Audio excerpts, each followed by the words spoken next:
चलो आज हम लोग FOM का कितना चैप्टर पढ़ेंगे, 4 वीडियो देखिए। पहला वीडियो से हम लोग बेसिक सीखे, उसके बाद थोड़ा सा स्टैंडर्ड क्वेश्चन देखे, उसके बाद हर वीडियोज में हम लोग ये सीखे कि किसी भी अपरिमेय संख्या को यानी रूट को कैसे जोड़ा जाता है, रूट को घटाव कैसे किया जाता है, गुना कैसे किया जाता है, भाग। ये एप्लीकेशन सीख लिया हमने, प्रैक्टिस भी की और बार बार जितनी भी वीडियोस हैं इनको बार बार क्वेश्चंस को कीजिए।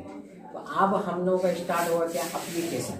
एप्लीकेशन का मतलब है कि हमारा जो स्क्वायर रूट है, वर्गमूल है, वो कहाँ कहाँ इस्तेमाल होता है। पहला एप्लीकेशन हम लोग देखेंगे परमेयकरण में। पहला क्या करेंगे, परमेयकरण। ये बहुत ही इम्पोर्टेंट टॉपिक है, परमेयकरण। परमेयकरण को क्या बोलते हैं, रेशनलाइजेशन। ठीक है, इसको क्या बोलते हैं, रेशनलाइजेशन। तो रेशनलाइजेशन दो तरीके से हो सकता है, एक तो हर का परमेयकरण और एक हो सकता है अंश का परमेयकरण। पहले हम छोटा सा पहले एग्जाम्पल समझे, अंश का परमेयकरण, हर का परमेयकरण क्या होता है। परमेयकरण का मतलब क्या होता है, परमेयकरण का मतलब यह हुआ वैसा ऑपरेशन, वो चीज, वो रूल, वो तरीका जिसको करने से यानी हर में अगर बदलावट करने से उसी के बराबर हमको एक नया चीज मिल जाए। जैसे फॉर एग्जाम्पल अब मान लो 1/2 है, ठीक है, 1/2 है, तो हम चाहते हैं कि हर को इस्तेमाल करके एक नया नंबर ऐसा निकालना है जो अलग भी हो लेकिन हल करने पर फिर क्या हो, वही आ जाए। जैसे फॉर एग्जाम्पल अब जैसे ये हर का परमेयकरण करना है, या हम कौन सा एग्जाम्पल ले रहे हैं, हर का परमेयकरण। हर का परमेयकरण मतलब जो नीचे वाला है ना, ये क्या हर है, तो ठीक है, तो इसको इस पे दिमाग लगाना, इसको क्या लाना चाहते हैं। अब कोई बोलेगा कि सर हम 1 से गुना करेंगे तो 2 ही आ जाए, तुम बदलना चाहते हैं।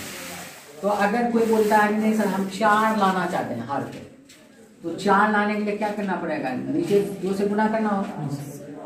और जब नीचे 2 करेंगे तो मैथमेटिक्स में सिर्फ 4 तो लाए, लेकिन मैथ में क्या होता है, लीगल होता है। जो काम आप नीचे करो ऊपर भी करना होगा, ठीक है। तो ऊपर भी हमने क्या किया, 2 से गुना कर दिया। अब सुनो, तो 2 को 1 से गुना करोगे कितना होगा, 2 होगा, और 2 से 2 गुना करोगे कितना होगा, 4 होगा। अब देखो ये नया भिन्न आ गया। पहला भिन्न क्या था, 1/2, समझो। पहले क्या भिन्न था, 1/2। अभी नया भिन्न क्या आ गया, 2/4। लेकिन दोनों को हल करोगे तो इसको काट के करो तो देखो वही आ जाएगा। ये नया भी भिन्न मिल गया, लेकिन काट करके फिर वही आ रहा है ना। yes, हाँ, तो क्या जरूरी है, क्या परमेयकरण सिर्फ 2 से गुना करने से हो सकता है, 3 से भी हो सकता है। तो अगर 3 से गुना करेंगे तो ऊपर भी गुना करना पड़ेगा।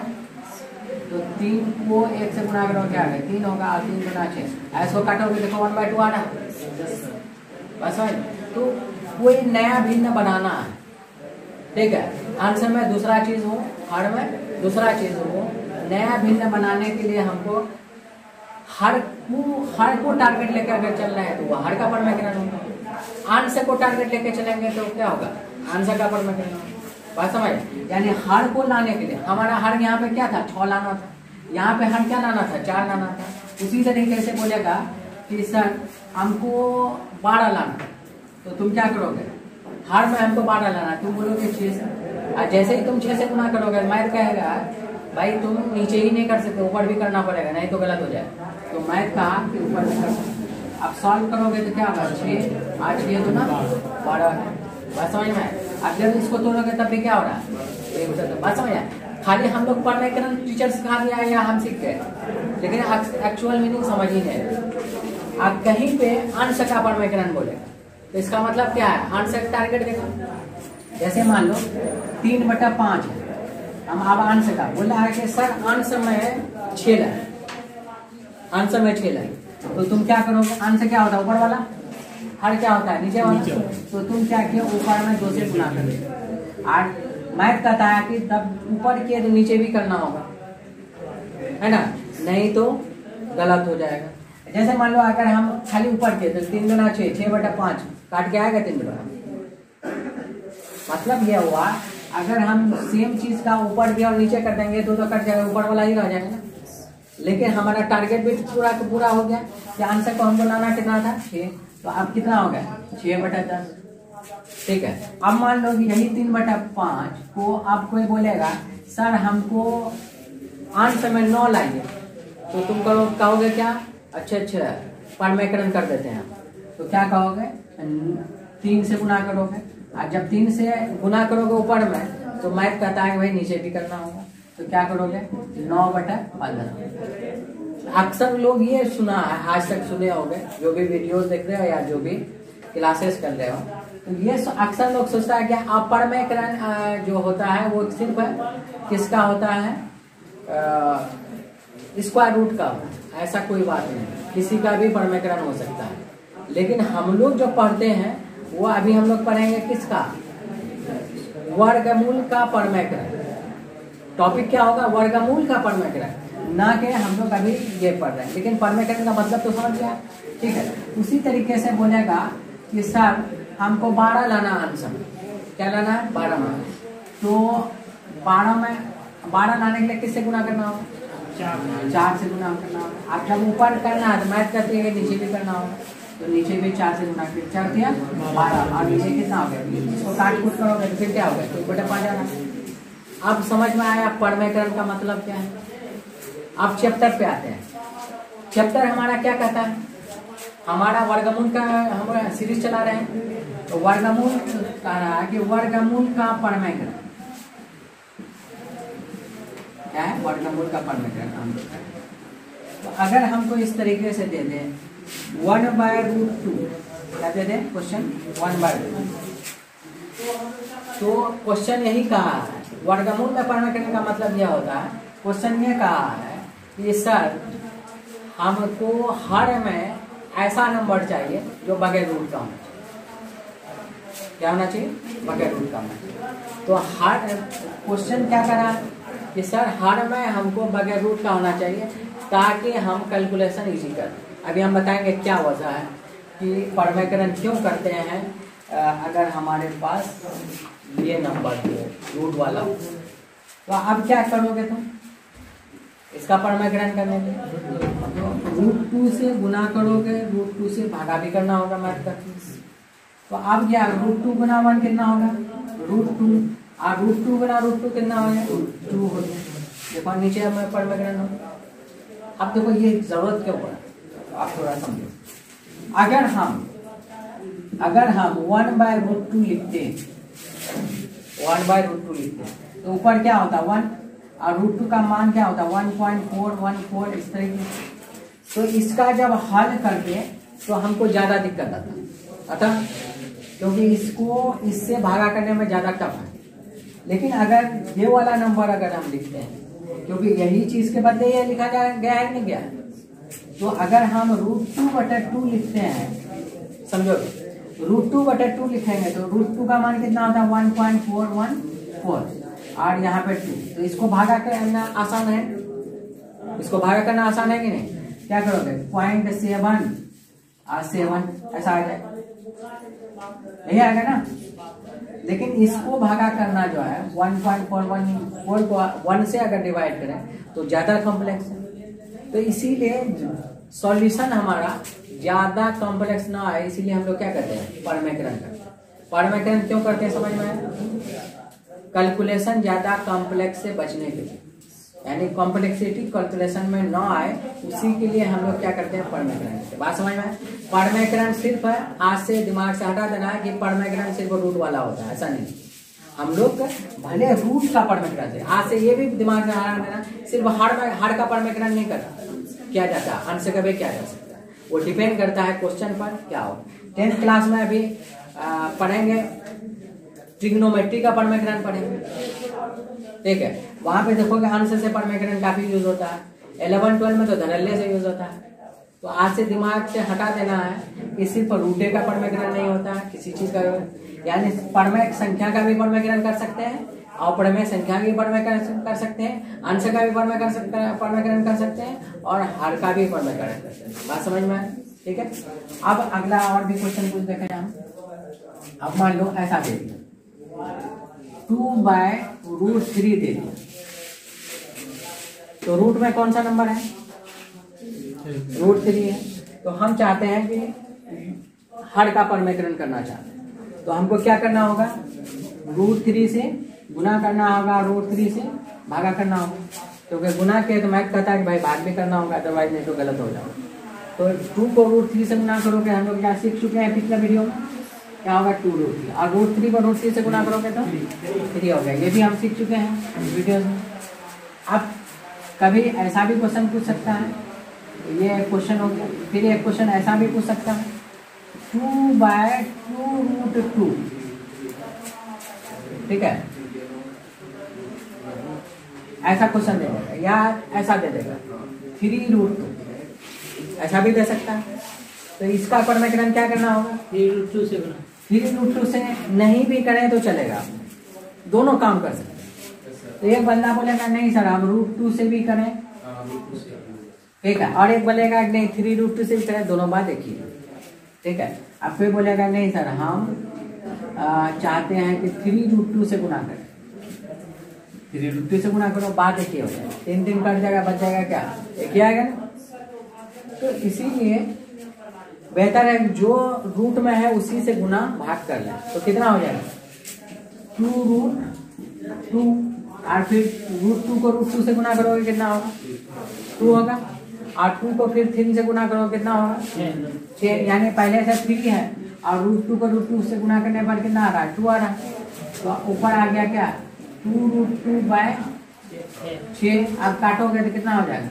2 दिया 6 बराबर क्या हो जाएगा? √2/3 आ जाएगा आंसर। बात समझ में आ रही है कि नहीं आ रही? इस तरह का परमेकरण आ जाएगा। अब कोई बोलेगा कि नहीं ऐसा दे देगा, यहाँ ये लिख देगा और कहेगा कि 2√2 है। अब इसका परमेकरण करो, तो कैसे करोगे? फिर वही करेंगे, √2 को √2 से गुना भाग कर देंगे, तो ये क्या हो जाएगा? a√2, और यहाँ क्या होगा? √2 गुना √2, पहले से 2 है, और √2 गुना √2 कितना होता है? 2 होता है। तो कितना हो जाएगा? a√2/ क्या हो जाएगा? 4 हो जाएगा। क्लियर है? ठीक है, पहले एक टाइप का परमेकरण हम सीख लेते हैं, उसके बाद और भी सीखेंगे। अब ये बताओ, अब कोई पूछ लेगा कि 5/√8 है, √8 भी दे सकता है। तो एक बच्चा बोला कि सर हम √8 सॉल्व करके बनाए, और एक बच्चा बोलेगा कि हम डायरेक्ट लगा दें। तो एक बच्चा बोल रहा है कि सर हम पहले √8 को लिख लेते हैं। √8 को क्या लिख सकते हो? 2√2 लिख सकते हो। और अब परमेकरण वो करेगा, क्या होगा? √2 से गुना करना होगा, और जब गुना किया तो भाग भी करना होगा, तो कितना होगा? 5√2, और √2 को √2 से गुना करोगे कितना होगा? 2, और 2 को 2 से गुना करोगे कितना होगा? 4 हो गया। ऐसा आ गया। अब एक बोलेगा कि नहीं सर हम डायरेक्ट करेंगे, तो डायरेक्ट भी कर सकते हो। 5√8, और इसको क्या करना होगा? √8 से गुना और भाग, तो कितना होगा? 5√8 बटा √8 को √8 से गुना करो कितना होगा? 8 हो जाएगा, होगा। अब इसको आगे बढ़ाओगे देखोगे आंसर सेम ही आएगा, 5। और √8 को हम क्या लिख सकते हैं? 2√2 लिख सकते हैं। नीचे हुआ है 8, 2 को 4 से 8 को काटो कितना? 4 बार, तो बच गया क्या? 5√2 बटा क्या हो गया? 4। सेम आया। तो ऐसे भी ले जा सकते हैं और ऐसे भी ले जा सकते हैं, कोई टफ है। अब अगर नीचे सिंगल वाला हो, मतलब नीचे अगर सिर्फ कोई √a में हो, अगर जोड़ में नहीं हो, यानी जैसे √2 + √3 नहीं है, तो अगर सिंगल वाला हो तो उसको हम परमेकरण के लिए क्या करेंगे? जो रूट में रहेगा उसी चीज को गुना और भाग कर देंगे, तो हमको क्या हो जाएगा? समझ में आया? चलो पॉज। जो दूसरा इस टाइप का क्वेश्चन है, इस टाइप का क्वेश्चन भी हो सकता है, इसका भी परमेकरण करना, मतलब यहाँ भी हमको क्या करना है? रूट हटाना। तो इस तरह का क्वेश्चन जब भी आए आपको क्या करना है? सेम चीज पहले लिख लो। तो हमने क्या लिखा? यहाँ क्या लिखा हुआ? √3। तो हमने यहाँ पे यहाँ क्या लिखा हुआ? अब यहाँ प्लस है तो यहाँ करेंगे क्या? तो इसका मतलब है हमने क्या किया, √3 - 2 से गुना किया था, भाग में करना होगा, ठीक है। तो हमने क्या किया, √3 - √2 से क्या कर दिया, गुना भाग कर दिया ये। तो आप देखो √3 - 2 को 1 से गुना करोगे क्या होगा, √3 - √2 होगा। अब यहाँ पे देखो, यहाँ पे एक फॉर्मूला होगा, हमारा टारगेट क्या है, हर में रूट को हटाना, देखो वो टारगेट अचीव हो। तो यहाँ पे क्या फॉर्मूला होगा, देखो इसको अगर a मान लोगे और इसको b मान लोगे, इसको a मान लोगे क्योंकि यहाँ पे √3 को a माने हैं तो यहाँ पे a लिखना होगा, और √2 को क्या माने हैं, b माने हैं। तो यहाँ पे फॉर्मूला आ रहा है a + b आ रहा है, a + b, और यहाँ क्या आ रहा है, a - b। अगर a + b और a - b गुना में हो तो इसको कौन सा चीज लिख सकते हैं, क्या लिख सकते हैं, a + b Guna a - b का क्या formula, a - b a² - b² होता है। ये दिमाग में फिट करो, a² - b² का क्या फॉर्मूला होता है, a + b × a - b, या a + b × a - b का क्या फॉर्मूला होता है, a²। a की जगह यहाँ क्या रखे हो, √3, तो यहाँ पे क्या हो जाएगा, √3 का स्क्वायर, और b की जगह क्या है, √2 है ना, तो √2 का स्क्वायर। आप देखो √3 रहने दिए, √2 रहने दिए, आप देखो √3 का स्क्वायर कितना होगा, √3 का स्क्वायर 9, √3 का स्क्वायर 3 होगा ना जी। √3 का स्क्वायर क्या होता है, √3 गुना √3, √3 गुना √3 क्या होता है, 3 होता है। पिछला वीडियोस में अच्छी तरीके से बता चुके हैं। और √2 का स्क्वायर क्या होगा, 2 हो जाएगा। तो अब क्या हो गया, √3 - √2, और 3 में 2 घटेगा कितना होगा, 1 होगा। तो इसका आंसर क्या हो गया, √3 - √2। देखो हर में है रूट है, हर में रूट है, इसका हर में क्या है लास्ट में, यहाँ पे हर में क्या है, नहीं कुछ है तो क्या है, एक है ना जी, बोलने नहीं आ रहा, एक है। तो अब रूट तो नहीं है ना, तो हमारा परमेग्राम का क्या काम था, रूट को हटाना। अच्छा, उसी तरीके से अगर हम अलग एक और क्वेश्चन ले लें, जैसे मान लो यहाँ 3 ले लिए और यहाँ ले लिए √5 - √2 ले लिए, ठीक है। या इसको ऐसा भी ले सकते हो, यहाँ पे 2√5 भी लिख सकते हो। देखा, अब इसको क्या करा है, परमेग्राम कीजिए। तो पहले क्वेश्चन तो ये है, इसका परमेग्राम करना है। तो हमने क्या किया, पहले क्वेश्चन को उठाया 2√5 - √2। अब हमने क्या किया, यही चीज को गुना भाग करना है, लेकिन साइन क्या होना चाहिए, उल्टा होना चाहिए। तो साइन क्या होगा, 2√5 + √2, यहाँ माइनस है तो वहां प्लस, और फिर यहाँ क्या होगा, 2√5 जो ऊपर में वही नीचे होगा। बात खत्म। अब यहाँ पे a की जगह क्या है, 2√5, a की जगह क्या है, b की जगह क्या है, √2। यहाँ पे भी a की जगह क्या है, 2√5, और b की जगह क्या है। तो अब यहाँ पे देखो, ऊपर वाला देखो, ये दोनों से मल्टीप्लाई होगा नहीं होगा, ठीक है। 3 को ऐसा लिख सकते हैं, 3 2√5 + √2 हो गया। तो a - b और a + b, a + b, a - b और a + b। तो a - b और a + b का क्या फॉर्मूला होता है, a² - a की जगह क्या है, 2√5 पे स्क्वायर हो गया, अब b की जगह क्या है, √2 का स्क्वायर। बात खत्म। अब यहाँ पे क्या होगा, ये 3 सबसे गुना होगा, 3 को 2 से गुना करो कितना होगा, तो क्या आ जाएगा, 6√5 प्लस तो प्लस, और 3 को √2 से गुना करो कितना होगा, 3√2, तो 3√2 लिख दी। अब यहाँ पे देखो, अब यहाँ पे 2 का स्क्वायर कितना होता है, 4 होता है, गुना √5 का स्क्वायर क्या होगा, 5, ऐसा आ गया। और यहाँ √2 का स्क्वायर क्या हो गया, 2। तो आप ऊपर में क्या लिखा हुआ है, 6√5 तो लिख दिए, और 3√2 लिख दिए। अब देखो यहाँ 4 पंचे 20 -2, फिर आगे बढ़ाओगे तो क्या होगा 6√5 प्लस 3√2। अब 20 में से 2 चला गया क्या हो गया 18। देखो यहाँ पे 3 कॉमन आ सकता है, आएगा 3 कॉमन, तो 3 कॉमन ले लेंगे। तो पहले से ही कॉमन था लेकिन हमको नहीं पता था ऐसा कुछ आने वाला, तो अभी ले लेते हैं। 3 दूना 6 2√5, और यहाँ क्या होगा ये 3 बाहर चला गया, अंदर बचेगा क्या 6√2, और यहाँ बच गया 18। 3 छके 18। आंसर क्या होगा 2√5 प्लस √2/6, ये हो गया आंसर। परमेकरण समझ में आ रहा? ठीक है। तो इसी तरह का परमेकरण आपको एक क्वेश्चन पूछ दिया ऐसा, इसको हम बार बार समझा रहे हैं, ये थोड़ा सा कॉन्सेप्ट नया है तुम्हारे लिए। ठीक है, तो आहिस्ते आहिस्ते सब चीज तो नया ही था, तो आहिस्ते इसको इस वीडियोस को क्या करोगे, जिनके पास घर में मोबाइल है उसको क्या करोगे 4 से 5 बार रिपीट करके देखना। और जो यहाँ पे क्लासरूम में पढ़ रहे हो तो वो क्या कॉपी को 4-5 बार बना के लो, यही रास्ता है ना। ठीक है, अब कोई बोलेगा इसका नाम ऐसा करें,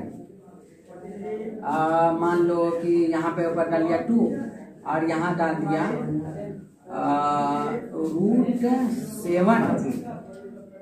√7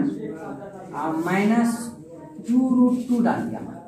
अब इसका परमेकरण, तो सबसे पहला काम परमेकरण जब भी करना है तो मेरा क्या टारगेट है, एक ही टारगेट है, यही चीज को उल्टा साइन से उतारना। तो क्या हो जाएगा √7 अब प्लस क्या हो जाएगा 2√2, क्योंकि यहाँ माइनस, और जो ऊपर में होगा उसी चीज से नीचे भी लिखना होगा। बात खत्म। अब ये इससे क्या होगा गुना होगा, तो अब क्या होगा आप डायरेक्ट क्या कर सकते हैं, 2 को √7 से गुना करेंगे क्या होगा 2√7, और फिर 2 को 2 से गुना करोगे कितना होगा 4, तो 4√2। अब यहाँ a की जगह क्या है √7 है, अब b की जगह क्या है 2√2, यहाँ भी a क्या है √7 है, यहाँ b क्या है 2√2। a plus a minus b, और a प्लस b का फॉर्मूला लग रहा है, तो फार्मूला क्या होता है a square minus b square. तो a स्क्वायर की जगह a की जगह क्या है √7, अब b स्क्वायर की जगह क्या है 2√2 के होल स्क्वायर। बात खत्म। आप बताओ, तो 2√7 प्लस 4√2 रहेगा ही। अब यहाँ देखो √7 का स्क्वायर 7, अब यहाँ पे देखो, और 2 का स्क्वायर कितना होता है 2 का स्क्वायर 4, और √2 का स्क्वायर 2, और 4 और 2 गुना होगा तो 8 आएगा ये। अब फिर नीचे बढ़ाओगे तो क्या होगा 2√7 प्लस 4√2, और 7 में से 8 चला गया कितना होगा -1। ये हो गया आंसर, हो गया। बस समझ में आए? तो अब क्या करना है आपको, अब तक जितना पढ़ा है उसको बार बार रिपीट करके देखना है। ठीक है, अगले क्लासेस जो अब होगी आपका, अब इसी पे प्रैक्टिस होगा, प्रैक्टिस सेशन होगा, मतलब हर दिन कम से कम 5 से 7 क्वेश्चन हम लोगों को प्रैक्टिस करना, अलग अलग तरीके का भी क्वेश्चन हो सकता है, क्योंकि हम टारगेट लिए हैं FOM में स्क्वायर रूट को हर तरीके से क्लियर करने का। तो हर तरीके से हम स्क्वायर रूट को क्या कराएंगे क्लियर करें। तो क्लियर कैसे होगा, आपको सपोर्ट करना है कि वीडियोस को बार बार क्लियर करना है। जो वीडियोस देखते हो व्यूअर के लिए, जो क्लासरूम में प्रोग्राम कर रहे हो उसको क्या है बार बार घर में बनाना है, इजी बनाना है, ताकि अगला क्वेश्चन जो होगा वो हमसे बने। क्लियर है? ठीक है, इतना ही। चलिए फिर हम लोग नेक्स्ट क्लास में